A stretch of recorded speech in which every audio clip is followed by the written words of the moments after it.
America has been at war, and under President Bush's leadership, we will remain at war until the terrorist threat to our nation is ended. The world has changed so much that it is hard to remember what our lives were like before that day. But I do want to describe some of the actions that were taken by the administration prior to September 11th. Did the Taliban offer to turn bin Laden over to the Bush administration? I think there's no question that they did.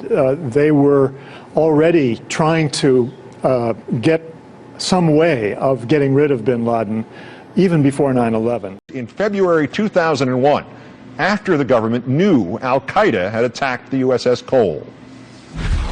The Taliban in Afghanistan, they have offered that they are ready to hand over Osman bin Laden to Saudi Arabia if United States drops its sanctions and they have some kind of deal that they want to make with the United States. So do you have any comments? Let me take that and get back to you on that. There is no record of any subsequent discussion on that matter. We also moved to develop a new and comprehensive strategy to try and eliminate the Al-Qaeda network. President Bush understood the threat, and he understood its importance. He made clear to us that he did not want to respond to Al-Qaeda one attack at a time. He told me he was tired of swatting flies. This new strategy was developed over the spring and summer of 2001 and was approved by the President's senior national security officials on September 4th.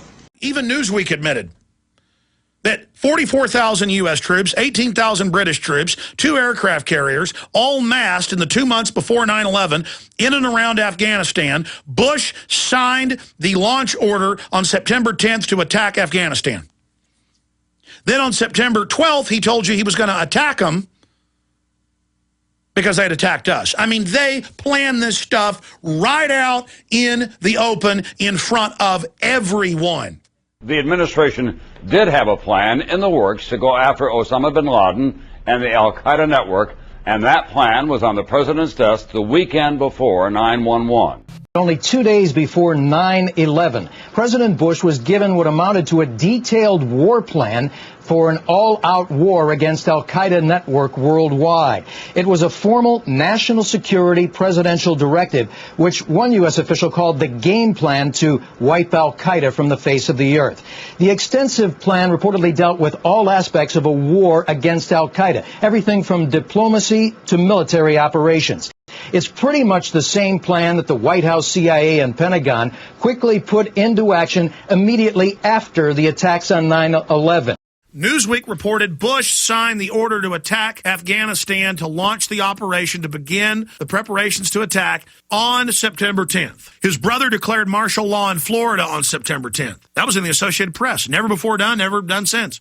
And then they massed 40,000 U.S. troops, 18,000 British troops into Tajikistan, Uzbekistan, and several other countries surrounding it, had carrier task force groups that arrived 2 weeks before 9/11. All of this is documented. And so I saw the buildup before 9/11, and I went on air and I said, ladies and gentlemen. Hello, ladies and gentlemen. I'm so glad that you could join us today for this Wednesday, July 25th, 2001 broadcast.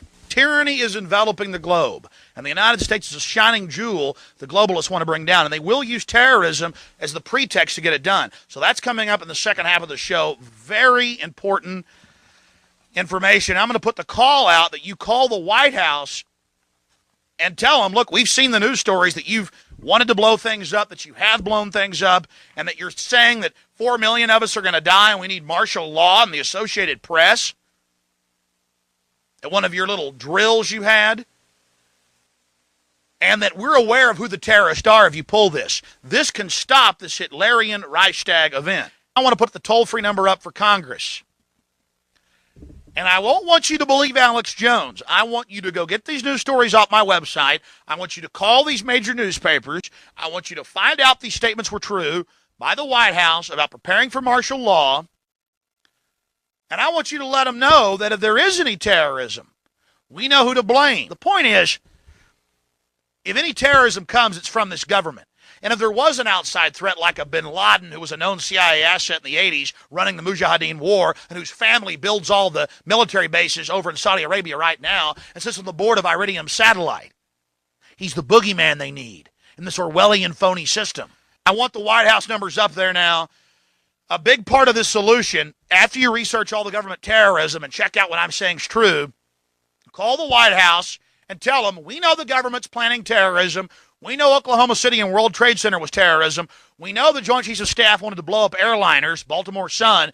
If you do it, we're going to blame you because we know who's up to it. Or if you let some terrorist group do it, like the World Trade Center, we know who to blame. And you could save the planet. And I look out and I see smoke.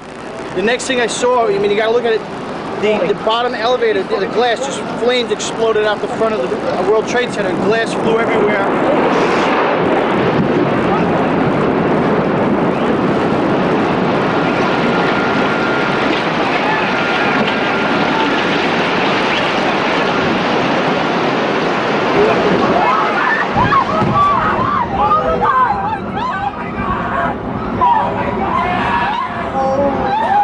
Oh my God.